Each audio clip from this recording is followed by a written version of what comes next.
So today we are going to solve some sums of chapter exercise 9a.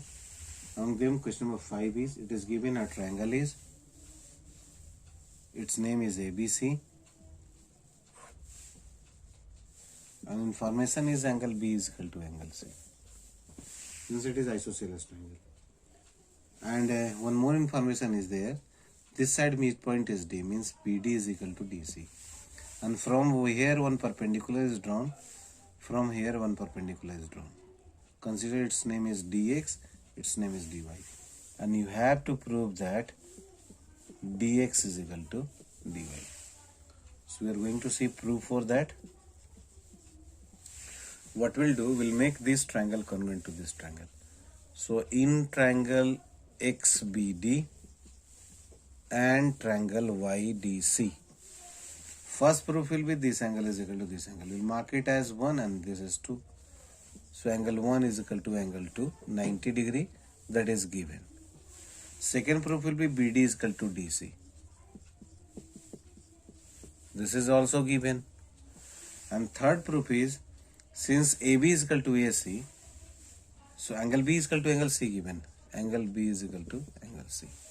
Hence what will happen, triangle XBD will be congruent to triangle YDC.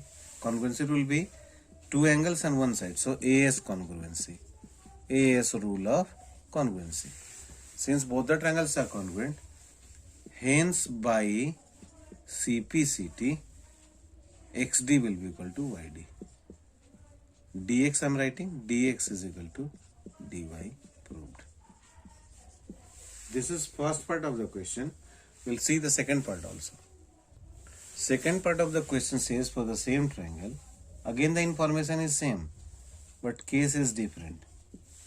Here it is given in triangle ABC, angle B is equal to angle C.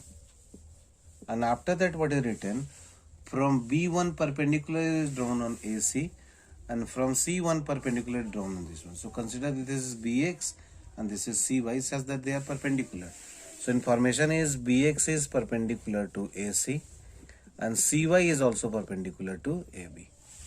And you have to prove that BX is equal to CY. To do so, what we'll do, we'll make this triangle congruent to this triangle. So I'm making separate triangles while giving proof. So first triangle I'm drawing, this is BCY, this way. And second I'm drawing BCX.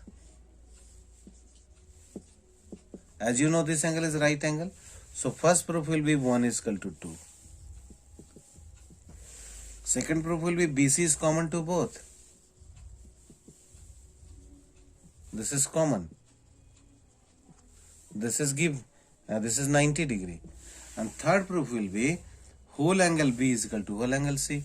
So you'll write YBC, angle YBC is equal to angle XCB.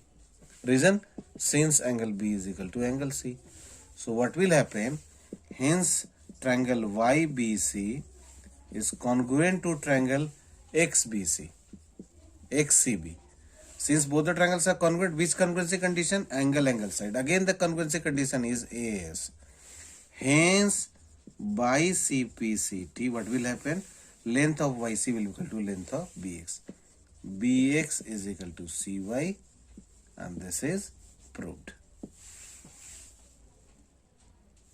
Next question is question number 8. What is given if AP bisects angle BAC? So let us, one angle we are going to draw. Its name we are giving as BAC.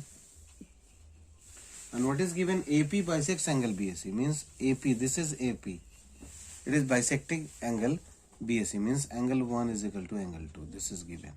So given part is angle 1 is equal to angle 2. And after that what is written? Perpendicular is drawn, है ना? M is any point on AP. So consider M is any point here. And it is written, prove that perpendicular drawn from M to AB and AC are equal. So one perpendicular we are drawing on this one, that consider MX. And from here one perpendicular drawn, we are giving it name MY. So means it is given MX is perpendicular to AB and MY is perpendicular to AC. And what you have to prove? You have to prove that mx is equal to my. So to prove that, we'll make this triangle congruent to this one. So we'll compare. In proof we'll write, in a triangle XAM and triangle YAM, we'll start giving proof. First proof is 1 is equal to 2. We'll write here reason given. Second, this is 90, this is 90, so 3 is equal to 4. So we'll write angle 3 is equal to angle 4. That is equal to 90 degree. This is also given. And third proof will be, this side is common to both. AM is equal to AM. You will write reason common. For every explanation you have to give the reason. Now what will happen? Hence triangle XAM will be congruent to triangle YAM. So which congruency condition will see? Angle side again. So it will be AAS rule again. Hence by CPCT, since both the triangles are congruent, so MX will be MY. MX is equal to MY. This is proved.